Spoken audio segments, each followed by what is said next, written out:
Aujourd'hui, rien ne va plus, comme toujours, et les dés sont jetés. C'est donc le moment de découvrir Christiane Rochefort. En tout cas, j'amorce une découverte.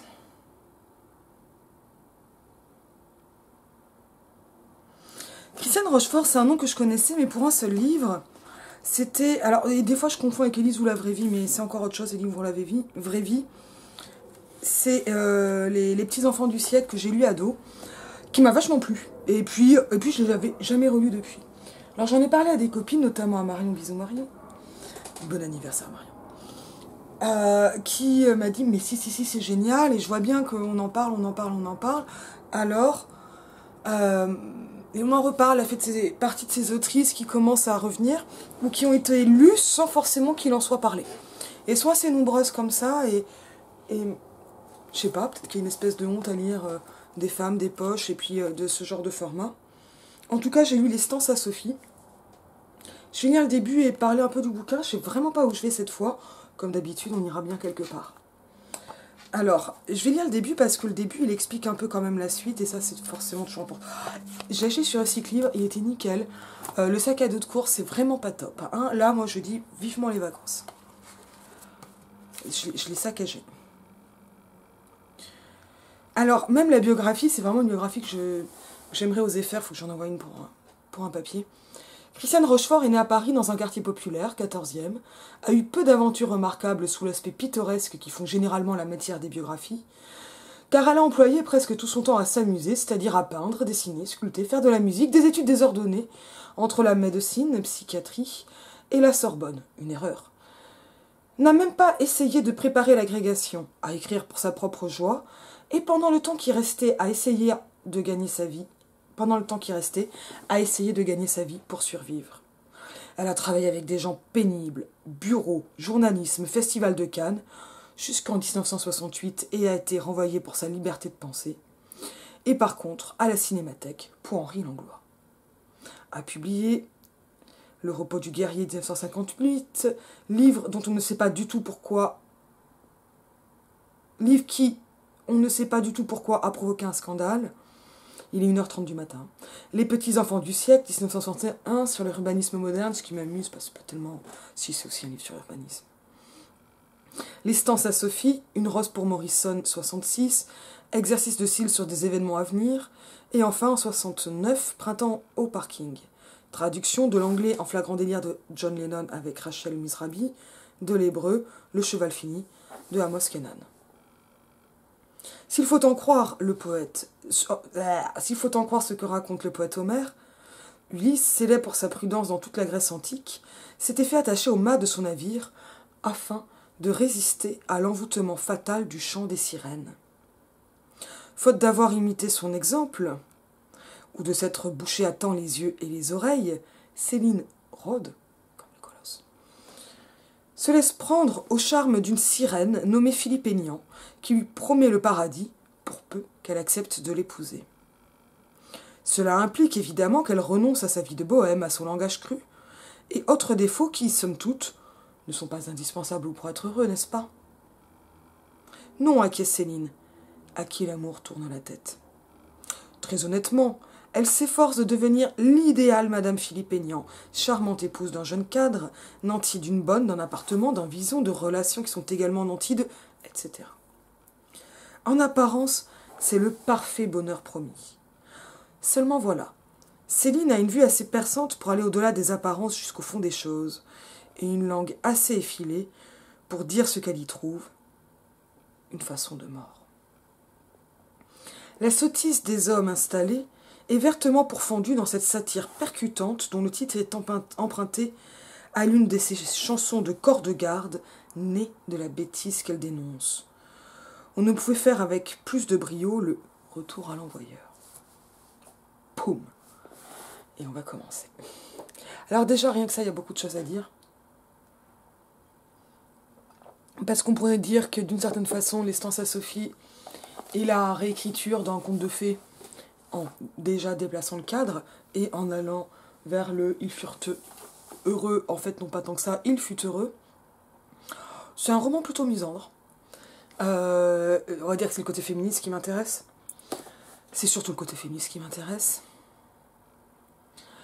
et avec quelque chose de l'ordre d'une romance, mais qui serait vue même pas à l'envers. Pareil, décadré. On va voir ce qui se passe après la fin de la romance, et qui en même temps est présenté ici comme l'inversion de l'épique. Et avec ce fameux passage donc d'Ulysse et les sirènes, qui est inversé puisque Ulysse devient Cécile. Et la sirène, c'est Philippe. Ce qui, m'amuse beaucoup comme rapprochement, et avec un titre qui a l'air d'être très poétique. Alors j'avoue, je n'ai pas cherché de quelle chanson ça pouvait être tiré. Est-ce que c'est celle qui est à la fin d'ailleurs? Je crois pas.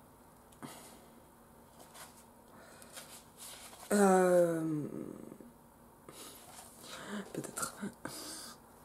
Je sais pas. Là, je suis pas très bonne en chanson de corps de garde, malheureusement. Mais qui, en tout cas, donc voilà, va amener cette espèce d'inversion entre le poétique attendu. C'est un titre qui est totalement déceptif en ce qu'il est trompeur. Il va pas du tout amener ni les stances, ni Sophie, ni la romance, ni la sagesse, ni même la chanson de corps de garde. Quoique, pour la chanson. Et qui va se dérouler à l'envers. J'ai été très marquée par ce début déjà parce que je l'ai trouvé très drôle, et par la suite. Alors, le tout début, c'est un petit côté Solanas. Alors, je ne l'ai pas dit, on est au livre de poche, texte intégral, donc ça c'est une réédition poche. Le copyright, il est de 63, et je ne sais pas de quand est l'édition que j'ai entre les mains, mais elle doit être un peu ultérieure. J'ai des codes, évidemment c'est pas traduit puisque c'est déjà écrit en français. 86. C'est vrai que c'est pas de 63, ça s'est plastifié. Quand j'ai rencontré un soir dans la rue, etc., folklore. Et donc là, on a déjà quelque chose qui va se tisser, qui va de l'épique au corps de garde au folklore, et qui va passer sur une espèce de fille qui n'est pas exactement une fille du peuple, qui est plus une fille de la bohème. Et un personnage féminin auquel on a, je crois, peut-être plus les femmes, ça je n'en sais rien, mais envie de s'identifier, dans lequel on a envie de se projeter. Ce qu'il y a avec nous, pauvres filles, c'est ainsi que commence ce roman, c'est qu'on n'est pas instruite. Et voilà un début qui surprend. On arrive là-dedans, sans véritable information. Alors là, ce début-là a un petit côté célinien, sans le racisme, ni la misogynie. Peut-être avec de la misandrie. Il y a aussi de la misandrie chez Céline. Mais il y a quand même une misogynie qui est plus forte que la seule misanthropie. Et avec, là, ici, la dislocation de la phrase, ce qu'il y a avec nous, pauvres filles, le on, etc. C'est pas non plus du Céline, c'est pas un pastiche, c'est autre chose. Je vais le refaire. Ce qu'il y a avec nous autres, pauvres filles, c'est qu'on n'est pas instruites. On arrive là-dedans, sans véritable information. On trouve le machin déjà tout constitué, en apparence solide comme du roc. Il paraît que ça a toujours été comme ça, que ça continuera jusqu'à la fin des temps, et il n'y a pas de raison que ça change. C'est la nature des choses. C'est ce qu'ils disent tous, et d'abord on le croit. Comment faire sans référence? Parfois, on s'étonne. C'est tout de même un peu gros, mais pour réaliser que c'est simplement bête, ça demande du temps et une bonne tête. En attendant, il faut se le faire. En particulier les bons hommes qui sont, pour ainsi dire, notre champ de manœuvre naturel, et envers qui, par suite d'une loi d'indétermination malencontreuse, nous éprouvons des faiblesses qui nous brouillent l'esprit et nous jettent dans les contradictions quand ce n'est pas dans l'imbécilité. La vérité, c'est que dès qu'on tombe amoureuse, on devrait mettre des boules qui ess. Mais on n'est justement pas à ce moment-là en condition d'y songer. Et juste un peu pour le début, pour voir un peu la suite. Pourquoi ne te laisses-tu pas pousser les cheveux, disait Philippe, 1m82, blond, yeux pervenches, nez adorable, bouche volontaire, front vaste et intelligent, etc. Je t'aimerais tellement mieux avec des cheveux que sans. Au moins, tu aurais l'air d'une femme. Pourquoi as-tu encore mis des pantalons? Tu sais pourtant que je te préfère en robe. Si tu m'aimes, disait Philippe, ne peux-tu me faire ce petit plaisir-ci? Et ce petit plaisir-là? Cela ne devrait pas te coûter, si tu m'aimes, disait Philippe. À quelle heure t'es-tu couché hier? Et pour faire quoi, si ce n'est pas indiscret? À mon avis, tu perds ton temps à te farcir la tête avec des tas de bouquins dont tu ne retiens pas un traître mot. Par contre, tu n'as pas recousu ce bouton là à ta veste qui manque. Ne prends pas l'air surpris, je te l'ai déjà fait remarquer la semaine dernière. C'est le même, je le reconnais. Et moi qui sors d'habitude avec des filles toujours pimpantes, tirées à 4 épingles, moi qui aimerais tant être fière de te montrer. C'est pour toi ce que j'en dis, tu sais.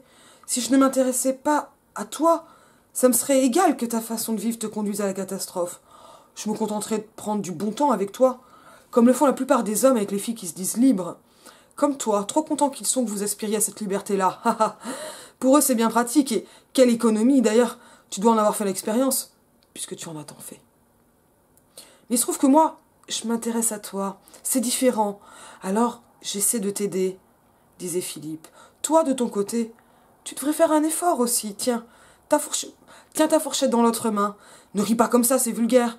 Ne fais pas des boulettes, c'est sale. Tiens-toi droite, tu fumes trop, tu te noircis les dents. Ne vois pas tant, ce n'est pas bien pour une femme. Tu n'as pas bonne mine, tu devrais voir un docteur.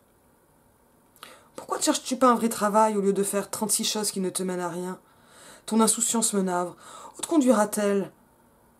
Tu te ruineras la santé avec tous ces cafés crème.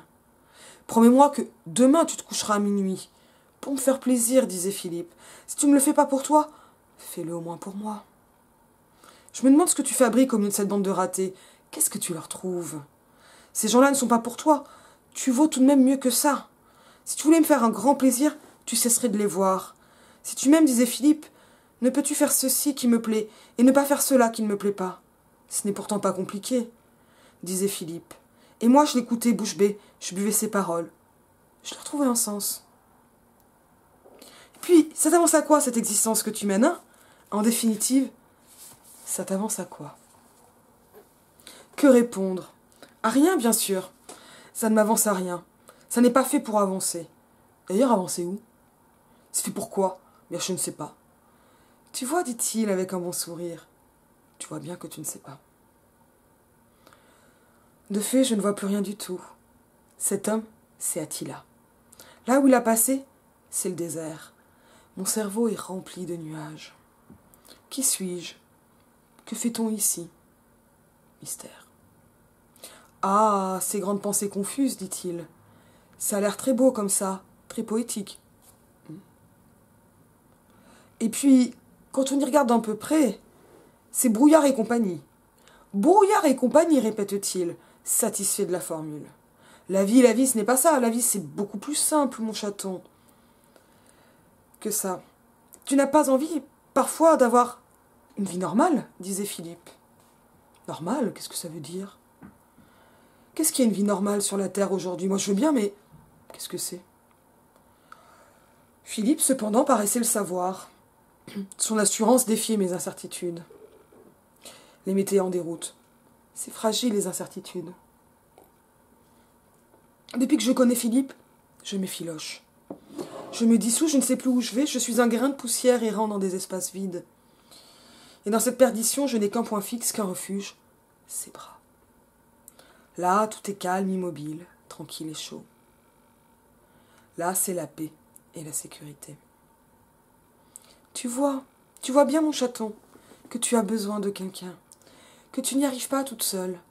Tu fais la fière, mais dans le fond, tu es une toute petite fille qui a besoin, comme les autres, qu'on la protège. Là, tu vois, tu n'es pas bien dans mes bras. Et si je suis bien? Et si je suis bien? Voilà le malheur. Il est fort, Philippe, il est solide, il est sûr, il sait.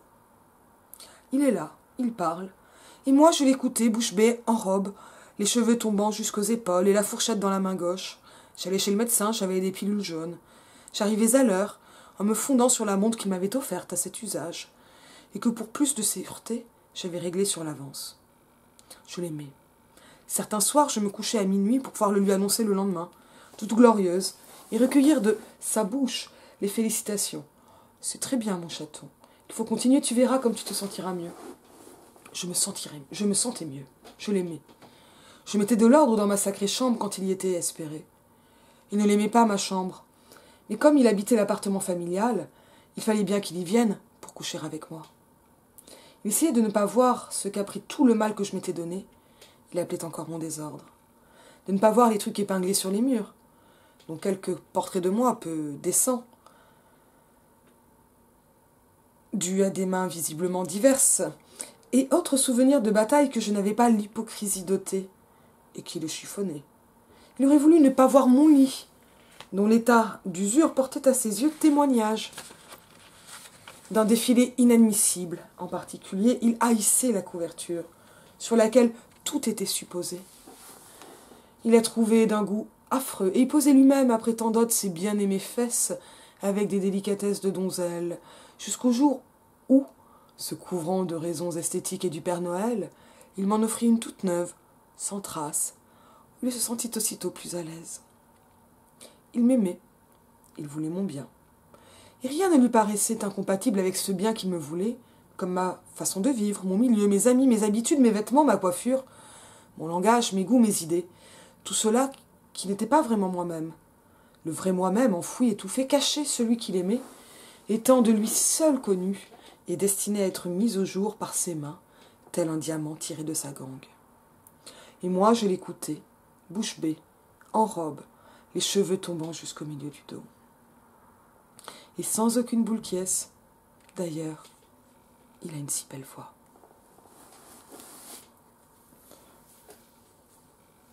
Alors, il y a du Solanas, il y a du Céline, et après il y a du Rochefort. On y va. Je ne vais pas le faire en détail, parce que là, j'ai lu des pages 7 à 12. La première séquence. C'est alors le premier enchaînement de paragraphes avant son ligne. Bon, donc on est passé de l'épopée à la chanson de garde au folklore, et à cette espèce de pastiche célinien qui ouvre le roman, donc à cette incipit qui part de quelque chose d'assez général, mais qui ressemble vraiment, vraiment aux propos que pourrait avoir une ivrognesse à un comptoir. Ce qu'il y a avec nous autres, pauvres filles, c'est qu'on n'est pas instruites. Je te le dis, Bardamu. Ah oui, Arthur Ganat. On arrive... Alors, qu'est-ce qui va faire cette impression célinienne, là, sur ce début de paragraphe? Ça va être l'oralité, la dislocation des phrases, les « on », les pronoms impersonnels, qui vont... Et puis les épithètes à poser. Nous autres, pauvres filles. Avec nous. Également les ça c'est très célinien. Le dédoublement du sujet. Ça, il y a un article de Spitzer sur le dédoublement du sujet chez Céline. Nous autres, pauvres filles. Alors là, c'est pas un sujet. Et le mélange d'oralité avec des espèces de grandes maximes. Mais c'est la nature des choses. Et où on peut même retrouver ici, dans ce phénomène de discours rapporté, quelque chose d'ironique, déjà chez Céline, mais que je trouve encore plus ironique chez Rochefort. Là, c'est notamment parce que cette question de la nature des choses, elle a été largement remise en question, mais c'est vrai que c'est un peu après, notamment par Colette Guillaumin dans l'idée de nature. Et avec une indétermination des référents. Je m'explique.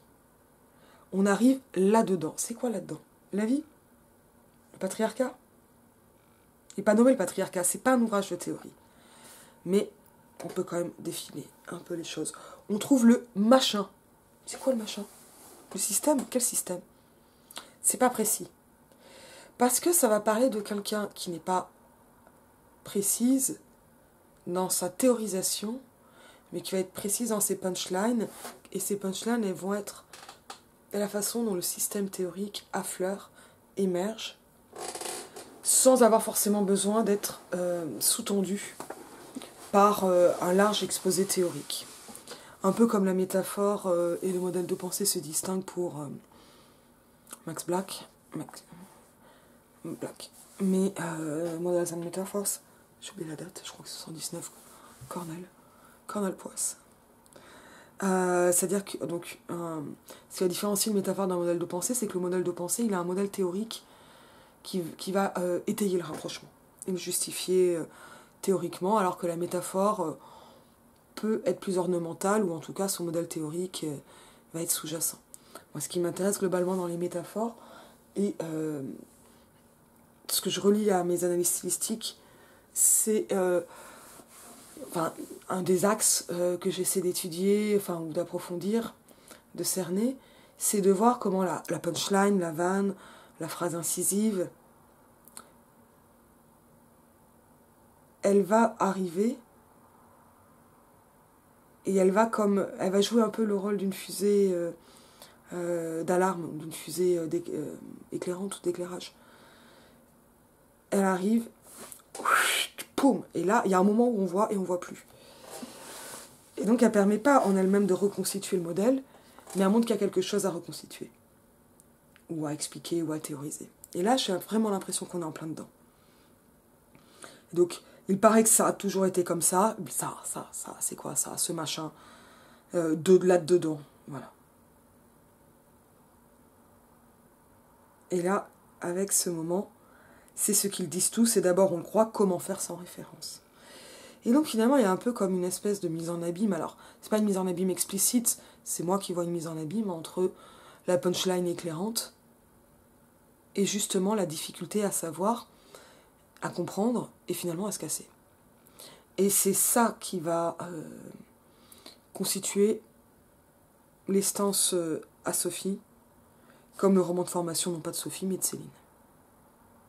Ou de Madame Philippe Aignan. Pardon, Aignan. On dirait le petit Nicolas. C'est Agnan, le petit Nicolas, mais avec Dupont-Aignan en plus en tête. Alors c'est vrai que Dupont-Aignan, il ne correspond pas au portrait de Bellâtre de Philippe.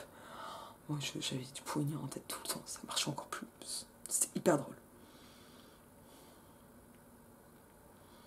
Parfois, on s'étonne, mais pour réaliser que c'est bête, etc. Alors, avec bien sûr cette annonce un peu ironique, c'est si bête qu'en fait, il n'y avait rien à découvrir, mais que c'est très dur de découvrir une évidence. Donc, c'est le chemin vers une évidence qui va lutter très, j'allais dire étrangement, mais une évidence qui va s'incarner dans ce personnage de Philippe. Alors, d'abord là, on passe sur un propos, on est à un propos un peu général. Bon, c'est un Incipit, ça va jouer un rôle d'annonce, de programmation de la suite, mais on va aller ensuite vers un portrait qui commence avec ce que j'ai lu de ce personnage dont la narratrice et l'héroïne, qui n'est donc pas Sophie, est amoureuse. Et on n'a pas de Stance, on n'a pas de Sophie. En attendant, il faut se le faire avec ici évidemment un double jeu ironique. Se le faire, c'est aussi se coltiner la bête à deux dos et aller au turbin.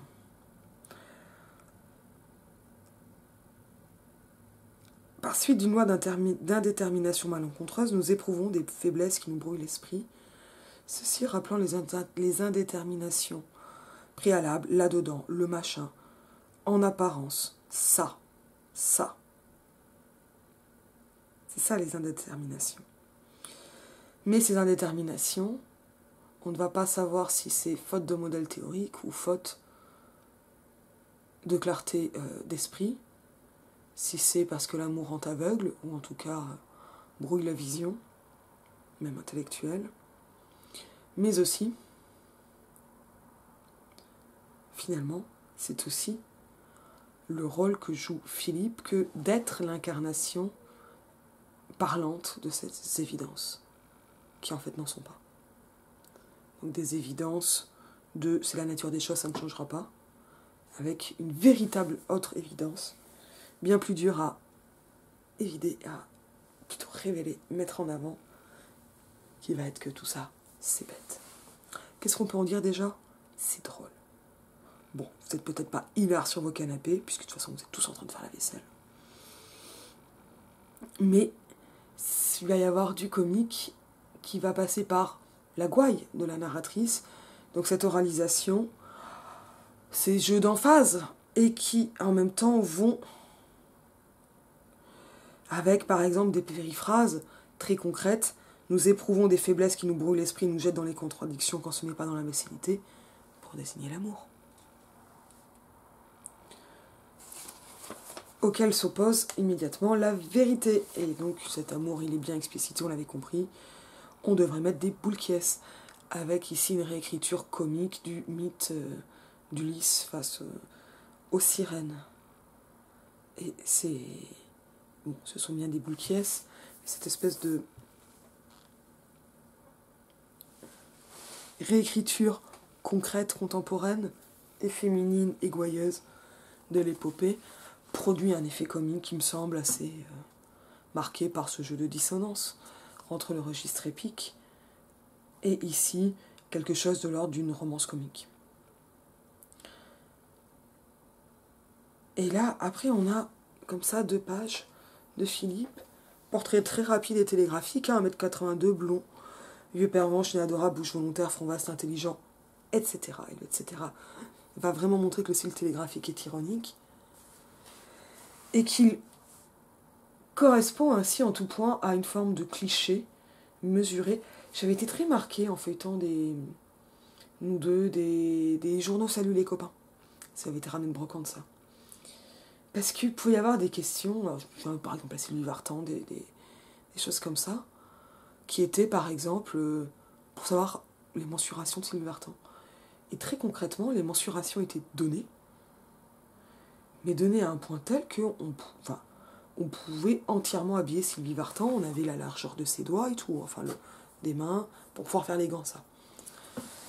Il était entièrement possible d'habiller Sylvie Vartan et d'en faire une espèce de modèle anatomique. C'était pas des mensurations à la va-vite, quoi. C'était très très précis. Bon, voilà, le 1m82, je crois que je l'avais vu pour des hommes, mais ça c'est des trucs que j'ai vu il y a plus de 10 ans, donc je me souviens pas. Je crois vraiment que c'était chez là ou Sylvie Vartan, là. Qui m'a... Voilà, et puis mon père me l'avait montré, non, t'as vu, c'est précis, ah bah ouais, quand même. Hein. On pouvait vraiment se la représenter, pour autant qu'on arrive à se représenter les mesures. Hein. Et ce qu'on va avoir ensuite, c'est une très très très très longue liste de questions qui en fait sont des ordres, de questions, de suggestions, et d'autant de modalités impératives qui vont toujours passer sous le couvert de l'amour. Avec le fameux si tu m'aimais, etc. Ça ne te coûterait pas. Alors, en arrivant d'un peu de théorie féministe, on reconnaît bien plusieurs choses qui vont être théorisées ensuite. La grande arnaque de Paola Tabé, avec notamment le rapprochement entre la prostitution et le mariage, qui est fait donc ici d'un point de vue anthropologique chez Tabé, puisqu'elle parle, ce qu'elle étudie, quand elle étudie la prostitution, c'est l'échange économico-sexuel, et il n'y a pas grand monde qui y échappe. Il n'y a pas beaucoup de femmes qui y échappent, et peut-être qu'y échapper, c'est pas forcément mieux. Tout ce passage sur les femmes libérées, qui permettent aux hommes de prendre leur plaisir, sans qu'ils donnent des ordres aux femmes, parce que ils ne viennent chercher que leur plaisir, ce qui permet à Philippe de montrer son amour comme une marque d'attention et de sélection. Là, il y a quelque chose, bon là on va vite parler du fond, de très pervers et de diablement efficace, qui est l'attention particulière et singulière à quelque chose en elle, en la narratrice qu'elle n'a jamais pu voir, ni personne sauf Philippe, mais qui est bien elle, la véritable elle-même, qu'il va donc réussir à sortir. Et là on renoue avec autre chose qui est de l'ordre du mythe de Pygmalion et de Galatée. Sauf que Philippe, il est finalement amoureux de sa créature qu'il est en train de mettre en place, et pas de la créature achevée. Et quelque chose aussi d'assez courant, finalement. Assez extrême ici, mais on est aussi dans un effet de comique avec l'énumération, mais j'aime bien les effets stylistiques. Et qui passe par la reconnaissance de la petite fille intérieure. Bon, ça rappelle des choses beaucoup plus contemporaines, mais comme tous ces délires de la psychologie, du développement personnel, enfin la psychologie commerciale, elles sont toutes commerciales, mais grand public, non scientifique, sur les blessures de l'enfant intérieur. Et sur ce qu'il y a en même temps de potentiellement gratifiant et validant dans cet enfant intérieur blessé, et l'appel à cet enfant intérieur, parce qu'on traîne tous des traumas, quoi. Et qui, en même temps, ramène et conclut cette longue énumération par l'affirmation d'un statut de mineurs, de petites filles qu'il faut élever, rassurer, faire grandir, éduquer. Ça, c'est vraiment pervers. Et ça, c'est quelque chose... Je pense que ça serait pas que ça qu'elle écrirait aujourd'hui, mais je pense que dans les années 60, ça marche pas mal. Alors, comment s'articule cet ensemble? On va avoir la première très longue énumération de conseils, et on voit que ces conseils, ils sont en fait une espèce de résumé condensé d'une relation, notamment à la longueur des cheveux, qui passe des épaules au milieu du dos. Et ça pousse lentement les cheveux. Gagner ça, ça prend du temps. On remarquera qu'on n'a pas de portrait de Céline. On a un portrait de Philippe. Ça, c'est rare. Inversion, là aussi, de ce qui pourrait considérer une objectification, même si j'ai pas vraiment l'impression qu'il y ait une objectification, quand bien même sont mentionnées les fesses bien aimées. Mais on est plus dans l'ordre du détail d'un comique d'objectification, voilà, quelque chose de tout petit, qu'une réelle objectification. C'est pas du female gaze, en fait. C'est pas un calque de ce qu'est un male gaze, mais ça va être voilà, plus une de ces notations qui va permettre de dire la femme aimée. Ce qu'on va voir donc, c'est une longue ligne de questions, mais ces questions elles sont entrecoupées par des réflexions intérieures, enfin de questions, de remarques, de discours rapportés de Philippe, ce qui permet donc d'en avoir d'abord un portrait physique. Bon, ben, escamoté, très rapide, il est très beau.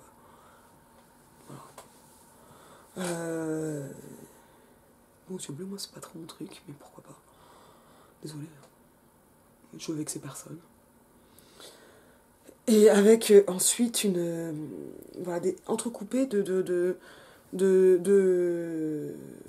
rompus par des commentaires intérieurs. Et ça m'a pas mal marqué. Alors, c'est un passage que je retrouve pas dans mes notes, il va falloir que je retourne à la bibliothèque. Parce que Christine Planté, dans sa thèse sur les Saint-Simoniennes, ou la quête impossible d'une subjectivité à la première personne, je crois que c'est ça le titre exact. C'est une très bonne thèse. Mais malheureusement pas publiée. Mentionne notamment, et c'est ce passage-là qui me manque, évidemment, alors que je l'ai cherché pour d'autres choses, mais aujourd'hui même, la façon dont les Saint-Simoniennes prenant la parole, donc en 32-34, 1832-34, vont mettre en scène leur propre parole, la façon dont elles parlent et s'adressent, est mise en scène avec donc de la fragilité, des commentaires, mais aussi beaucoup de choses entrecoupées. Et elle note que notamment voilà, ces ruptures syntaxiques, avec la ponctuation, parfois même chez les Saint-Simoniennes, la typographie, là on n'a pas tellement ces jeux-là chez Rochefort, vont vont être une des caractéristiques du style saint-simonien, ou plutôt exactement des saint-simoniennes, qu'elle ramène pas mal, pas seulement, mais à un manque de logique, à quelque chose de désordonné. Et moi je pense que c'est épistémologiquement plus fort. J'aimerais beaucoup en parler avec Christine Planté, mais ça va venir, il faut que je l'envoie un mail. Parce que là j'y vois vraiment la lutte de deux épistémologies, ces deux épistémologies qu'on avait avant, entre là-dedans, ce truc, ce machin, qui en fait, la société patriarcale, hétéro-patriarcale, et ensuite, beaucoup plus sobrement, les pensées de la narratrice qui, mais c'est dit, voilà, de la verve, de la gouaille, et le regard affûté, et qui voit bien que ça fonctionne pas, et qui fait gripper la machine. Et c'est comme ça que ces entrecoupements, ces ruptures syntaxiques, voilà, par paragraphe, vont permettre de montrer comment une épistémologie lutte contre l'autre. Et donc ça va se transformer en une lutte perdue pendant longtemps sur des modes de vie. La bohème versus le mode de vie bourgeois, qui lui-même va aller en évolution, il va être de plus en plus bourgeois. Et va aller en évoluant, pas en évolution. Et qui va aussi avec le comique. Parce que ça marche aussi beaucoup parce que c'est comique, c'est drôle, elle est rigolote. C'est annoncé dès le début, c'est fait pour se marrer. Ce comique qui me paraît extrêmement important, alors pour moi c'est toutes ces caractéristiques-là qui font d'Essence à Sophie un roman féministe, et qui n'a pas besoin d'être un roman sur un groupe de femmes, sur un collectif. Non pas que ce ne soit pas important, mais parce qu'en fait, il s'attache au collectif avec le « nous autres pauvres filles », par exemple. Et on va avoir des moments de complicité ensuite avec les autres épouses. Pas toutes, mais quelques-unes. Alors l'effet de comique, il va naître de les effets d'amplification des questions, où aujourd'hui on dirait, le langage shooter pour dire ça, c'est que c'est... si on est sympa, on dirait une relation toxique, mais en tout cas, on dirait plutôt que c'est un mec toxique. C'est-à-dire, en fait, là, c'est quelqu'un qui reste pas à sa place et qui va vouloir gouverner l'autre personne. Et en plus, cela en apposant un chantage affectif, si tu m'aimes, et en jouant sur une fragilité qui est très féminine, pas uniquement féminine, mais qu'on trouve beaucoup chez les femmes, qui est le besoin de validation.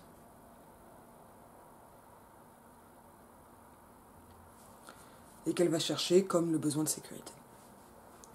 Donc cette espèce de paradoxe de commencer sur une femme présentée comme une petite fille, qui accepte d'être une petite fille, alors même qu'on voit que c'est une femme plutôt libérée, qui a posé nue, qui a pu être modèle, interroge. C'est pas de la pédopornographie ou de la pédocriminalité ici, ça va être plutôt une façon de minorer, de minoriser, c'est-à-dire à la fois de réduire, d'atténuer, et de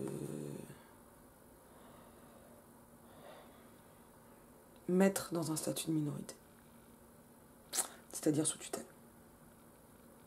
Là, boum, ça c'est de l'analyse théorique. Pour l'analyse littéraire, ça entrecoupe et ça va créer des effets de dissonance et de comique. Parce qu'on va avoir, comme une voix off, comme des commentaires, qui se rebiffent, qui ne se laissent pas faire, qui vont résister à cette doxa, à cette espèce d'opinion commune incarnée par Philippe. Et avec, toujours dans cette voix intérieure, d'autres ruptures de lutte, mais aussi d'amour. Et avec des moqueries. Là, tout est calme, immobile, tranquille et chaud. Donc on est presque dans du Baudelaire et on finit dans quelque chose de maternel avec le rythme quaternaire. Là, c'est la paix et la sécurité. On s'endort. C'est fragile, les incertitudes. Et là, moi, on a un passage qui est presque lyrique, mais d'autres qui vont être même comiques sur ce qu'est la psychologie d'une femme amoureuse. Alors, psychologie, plus du côté des moralistes que de la psychologie clinique, là. Et avec donc ces paroles, dont on ne sait plus si Philippe est en train de les dire, ou si elles sont remémorées, mais de toute façon, la chose est la même. Et on va avoir, avant l'annonce de la petite fille, quelque chose de la petite fille. Il est là, il parle, et moi je l'écoutais, bouge bée, etc. Et on va noter le passé, qui a un effet d'annonce programmatique.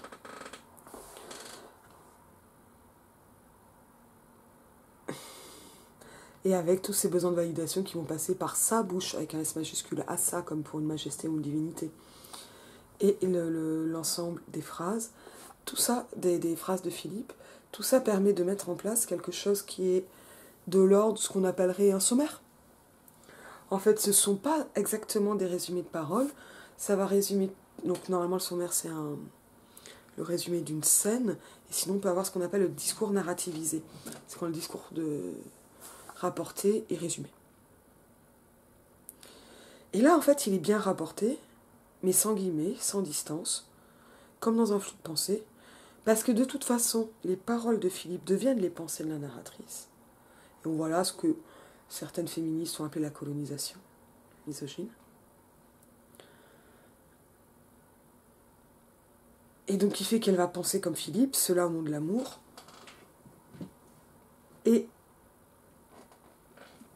on va voir aussi très vite quelles sont les conséquences de cet amour sur son comportement, et donc sur ce qu'elle va chercher à prévenir et qui ne va jamais, jamais, jamais suffire.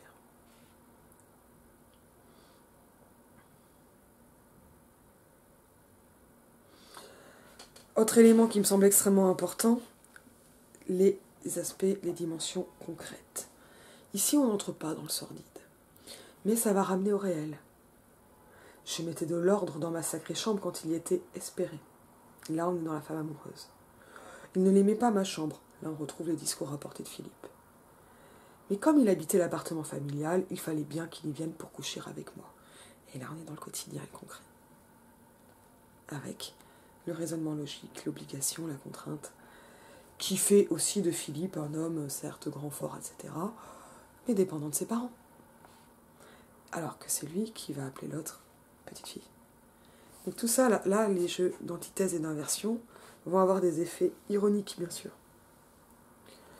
Évidemment, la périphrase, donc quelques portraits de moi peu décents dus à des mains visiblement diverses, et autres souvenirs de bataille que je n'ai pas l'hypocrisie dotée.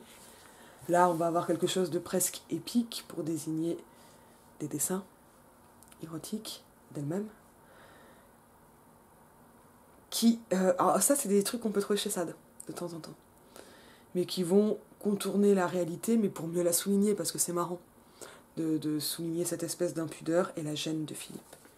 La gêne qui va passer donc par le symbole de la couverture qui est changé. Bon, bah, c'est une virginité symbolique, très clairement. Et cette virginité symbolique, elle est comme moquée par la mention de ce que j'ai déjà dit, hein, ses fesses bien aimées. Ses fesses bien aimées, très concret. On parle de corps, là. On parle littéralement de cul. Les délicatesses de donzelle rattachées à Philippe sont aussi une inversion. Mais cette inversion, elle va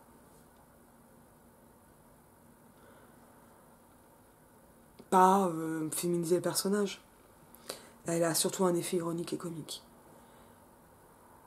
Et moi, je l'écoutais bouche bée, en robe, les cheveux tombant jusqu'au milieu du dos et sans aucune boule qui est. D'ailleurs, il a une si belle voix. Là, il y a vraiment un truc. Le rappel de l'espèce d'avant-propos qui n'avait pas de titre, qui donc mentionne la réécriture inversée, Ulysse Sirène, avec cette dimension peu concrète des boules qui est, puisque c'est une antonomase, qui est, c'est le nom d'une marque, qui est. Parce que qui est pour montrer qu'on n'entend pas.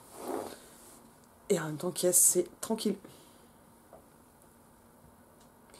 D'ailleurs, il a une si belle voix.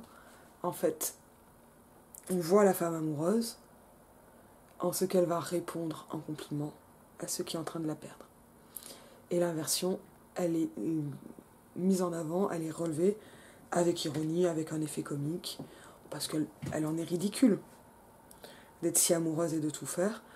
Et ça en devient comme une espèce de spectacle grotesque, comme une espèce de poupée, voilà, qui serait caricaturée et manipulée par ce personnage. Et ça, on va le voir avec les jeux d'antithèse, avec les phénomènes d'accélération, avec ces dimensions un peu concrètes.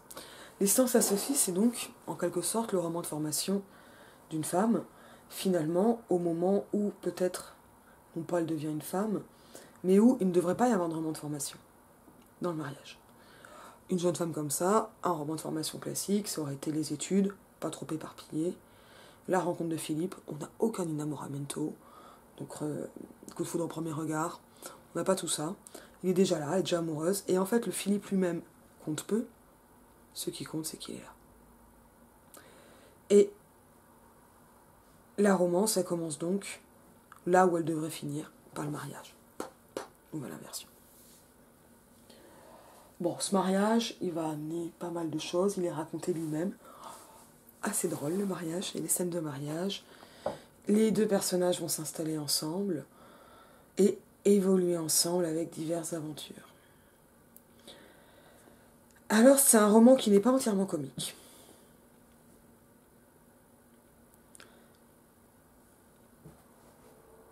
Et qui va aussi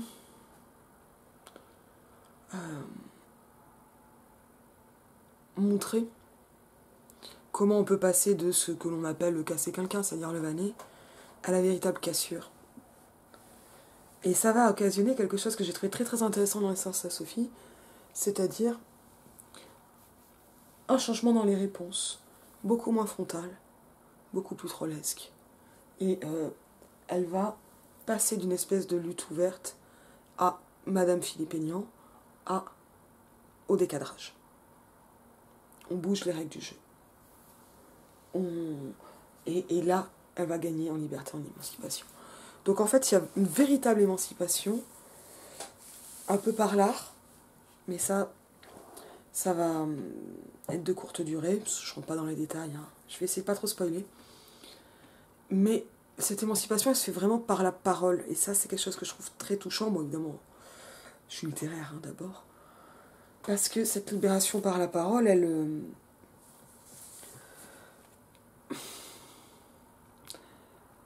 finalement, elle est assez discrète. Parce que les effets comiques qu'on a au début, ils vont rester là, mais ils vont être à la fois moins grotesques, moins intenses, et en même temps toucher très fort. C'est là par le décadrage.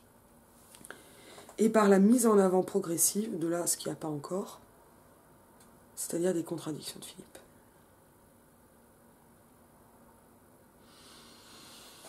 Et donc, du système dans son ensemble. Et là, c'est là que quelque chose peut vraiment se libérer, jusqu'à la fin du bouquin. Alors, j'ai parlé de romance il n'y a pas très longtemps, en parlant de Chloé Delhomme, en parlant aussi du roman de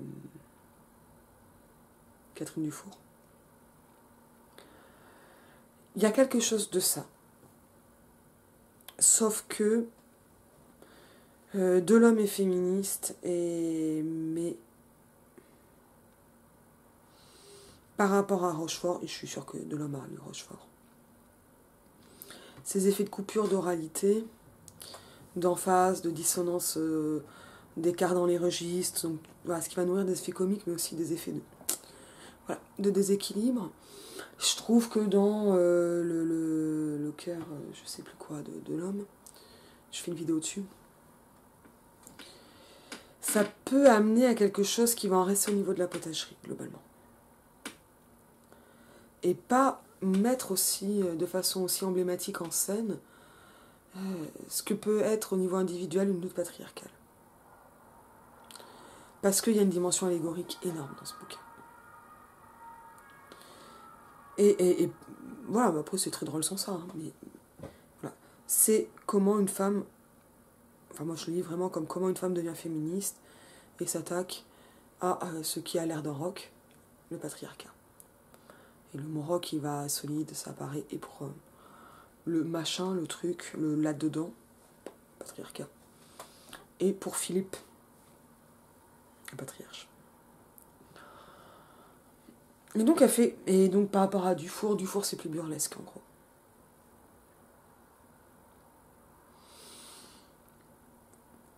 Là, il y a quelque chose qui atteint vraiment une espèce de dimension universelle, et pas loin d'universellement misandre. La misandrie peut être une étape qui peut permettre d'aller au féminisme. Pas toujours. C'est pas toujours ça. Mais il y a une misandrie qui peut conduire au féminisme, sans en être forcément la conséquence. Ça peut arriver pour d'autres. Et à ce niveau-là,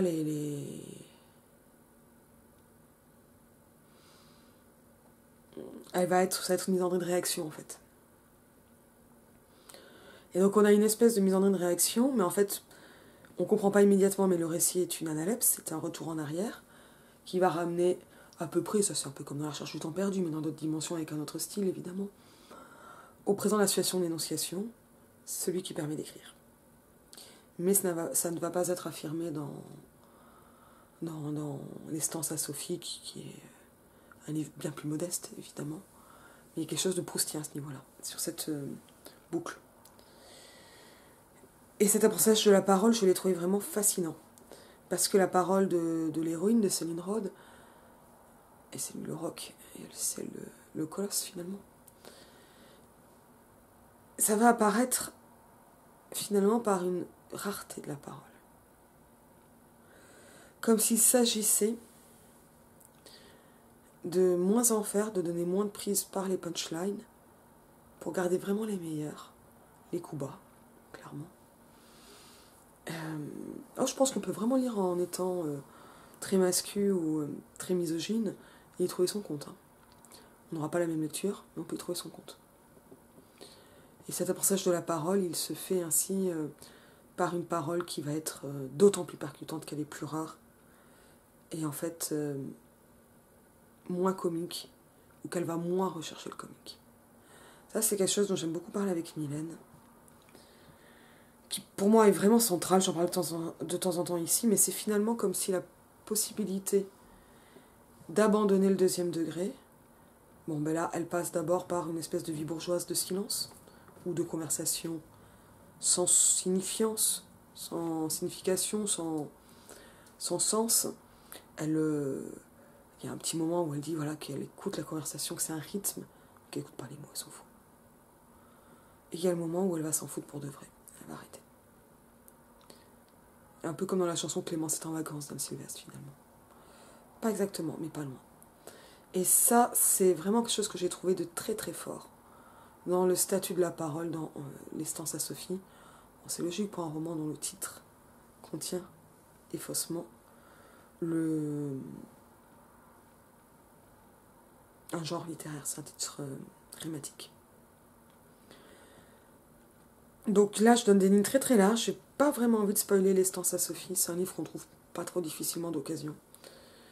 Je sais pas s'il a été réédité, peut-être dans le quarto, c'est pas un quarto, mais dans l'espèce de gros volume de Christiane Rochefort où il a l'air d'avoir tous ses romans, donc normalement il y est. Oui, il y est, je sais qu'il y est.